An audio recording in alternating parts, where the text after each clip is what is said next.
Hello दोस्तों, welcome to made easy learning YouTube channel. आप सभी का बहुत बहुत स्वागत है। दोस्तों, आज मैं आप लोगों के लिए विटामिन का पार्ट 2 लेकर आया हूं। हमने पार्ट 1 में विटामिन ए, सी, डी, ई और के को अच्छे से पढ़ा था। आज हम विटामिन बी कॉम्प्लेक्स के बारे में पढ़ेंगे।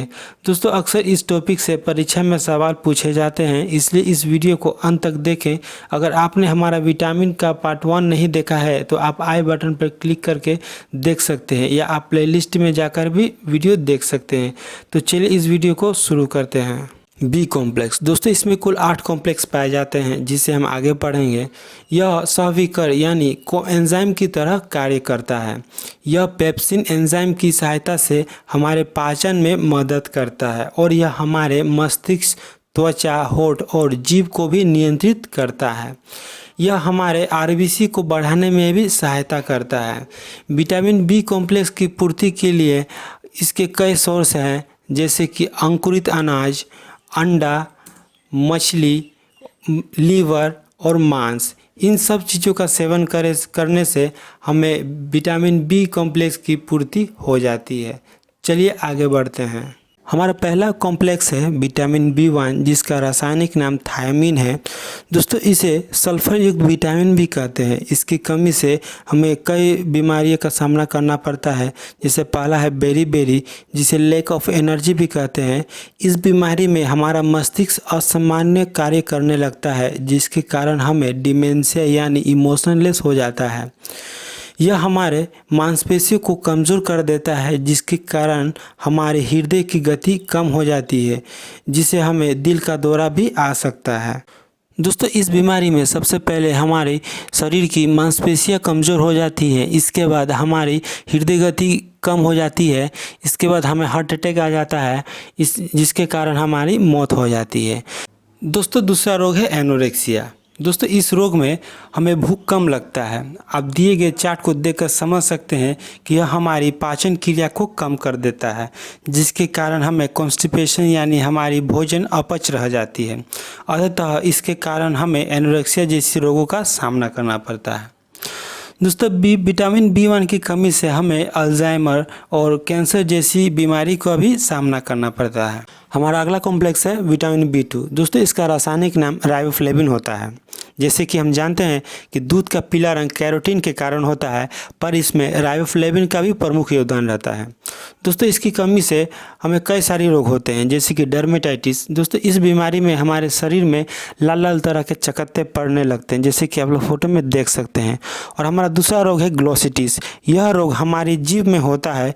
इस बीमारी में हमारे जीभ में छाले की तरह पड़ने लगते हैं। और दूसरा बीमारी है हमारा चिलोसिस। इस रोग को हम आम भाषा में जूठ कटार कहते हैं। इस बीमारी में होंठ के कोने में दरारें आने लगते हैं। दोस्तों, आप लोग कमेंट बॉक्स में बताइएगा कि आप लोग इस बीमारी को अपने भाषा में क्या कहते हैं। तो दोस्तों, हमारा अगला कॉम्प्लेक्स है विटामिन B3, जिसका रासायनिक नाम निकोटेनिक एसिड है, जिसे हम नियासिन भी कहते हैं। इसका पुराना नाम P है। दोस्तों, इसकी कमी से हमें पेलाग्रा जैसी रोग होती है। इसका दूसरा नाम D3 है। D3 का मतलब यह है कि इसमें 3 बीमारी पाई जाती है। पहला है डर्मेटाइटिस। आप लोग जानते हैं कि डर्मेटाइटिस यह त्वचा रोग से संबंधित है। दूसरा है हमारा डिमेंशिया। यह रोग आमतौर पर बुजुर्गों में देखा जाता है। यह बीमारी मनुष्य को अलग अलग तरह से प्रभावित करता है। इसके सामान्य संकेत है मेमोरी लॉस, बोलने में कठिनाई और भटक जाना। और तीसरा हमारा रोग है डायरिया। यह रोग बाहर की चीज़ों को खाने पर होता है। यह बीमारी में हमें बार बार सोच जाना पड़ता है, जिसके कारण हमारे शरीर में पानी की मात्रा कम हो जाती है। तो दोस्तों, चलते हैं हमारे अगले कॉम्प्लेक्स की ओर। हमारा अगला कॉम्प्लेक्स है विटामिन B5, जिसका रासायनिक नाम पैंटोथेनिक एसिड होता है। दोस्तों, इसकी कमी से हमें बर्निंग फीट सिंड्रोम जैसी डिजीज़ होती है। इस रोग में हमारे पैरों में जलन होती है, और यह रोग मुख्यतः उन लोगों को ज़्यादा देखा गया है जिनको हाइपोथायराइडिज्म, डायबिटीज़ या जिन लोगों को किडनी फेलियर जैसी समस्या हो। दोस्तों, यह रोग महिलाओं में पुरुषों की अपेक्षा ज़्यादा देखा जाता है, और यह खासकर देखा गया है कि यह समस्या रात को सोने के वक्त ज़्यादा होती है। दोस्तों, हमारा अगला कॉम्प्लेक्स है विटामिन B6, जिसका रासायनिक नाम पायरोडॉक्सिन होता है। दोस्तों, यह आरबीसी बनाने में सहायता करता है। दोस्तों, यह बहुत ही इम्पोर्टेंट विटामिन है, क्योंकि यह हमारे शरीर में जितने भी एंजाइमेटिक रिएक्शन होते हैं उनमें से कम 150 रिएक्शन विटामिन B6 के इस्तेमाल से होता है। दोस्तों इसकी कमी से हमें कई सारे रोग होते हैं, जैसे कि एनीमिया, जिसमें हमारे शरीर में रक्त की मात्रा कम हो जाती है। और दूसरा है असामान्य स्वप्न बनना, जिसमें हमें नींद में बहुत सारे असामान्य स्वप्न बनने लगते हैं। और तीसरा है हमारा नींद का कम आना। दोस्तों हमारा अगला कॉम्प्लेक्स है विटामिन B7, जिसका रासायनिक नाम बायोटीन होता है। दोस्तों यह विटामिन H और कभी कभी कोएंजाइम R के नाम से भी जाना जाता है। दोस्तों यह विटामिन हमारे शरीर में संचित नहीं रह पाती है और इसका मुख्य काम वसा और कार्बोहाइड्रेट को ब्रेक डाउन करके एनर्जी में बदलना होता है।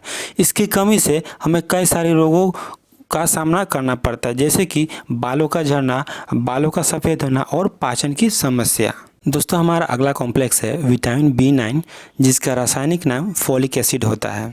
दोस्तों इसका पुराना नाम विटामिन M है। इसे लोहा युक्त विटामिन के नाम से भी जाना जाता है और यह RBC को उत्प्रेरित करने में भी मदद करता है। जैसे कि हमारे शरीर में RBC का निर्माण अस्थि मज्जा में होता है, जिसकी शुरुआती स्तर पर बड़े आकार का होता है। तब RBC विटामिन B9 की सहायता से मैच्योर हो जाता है, यानी कि RBC बहुत छोटे छोटे आकार में बढ़ जाता है। दोस्तों इसकी कमी से हमें कई सारी रोग हो सकती हैं, जैसे कि मेगाब्लास्टिक और फ्रेजिल एक्स सिंड्रोम। फ्रेजिल एक्स सिंड्रोम में यह एक आनुवंशिक रोग है। यह शारीरिक और व्यवहारिक लक्षणों से जुड़ा है और यह रोग मुख्यतः लड़कों में देखा जाता है। तो दोस्तों चलते हैं हमारे अगले कॉम्प्लेक्स की ओर, जो है विटामिन B12, जिसका रासायनिक नाम साइनोकोबालामिन है। इस विटामिन को कोबाल्ट युक्त विटामिन भी कहते हैं, जैसे कि यह नाम से भी हम समझ सकते हैं कि इसमें कोबाल्ट पाया जाता है। दोस्तों यह विटामिन सिर्फ एनिमल प्रोडक्ट में ही पाया जाता है, जैसे कि मीट, अंडा और दूध सामग्री में। यह विटामिन हमारे शरीर में आयरन को अवशोषित करने में सहायता करता है। दोस्तों इसकी कमी से हमें पर्सेनियस एनीमिया जैसी रोग हो सकती है। दोस्तों आज के लिए बस इतना ही। मिलते हैं अगले वीडियो में। अगर आपको हमारा यह वीडियो अच्छा लगा हो तो इस वीडियो को लाइक करें और अभी तक अगर आपने हमारे चैनल को सब्सक्राइब नहीं किया है तो इस चैनल को सब्सक्राइब करें। जय हिंद।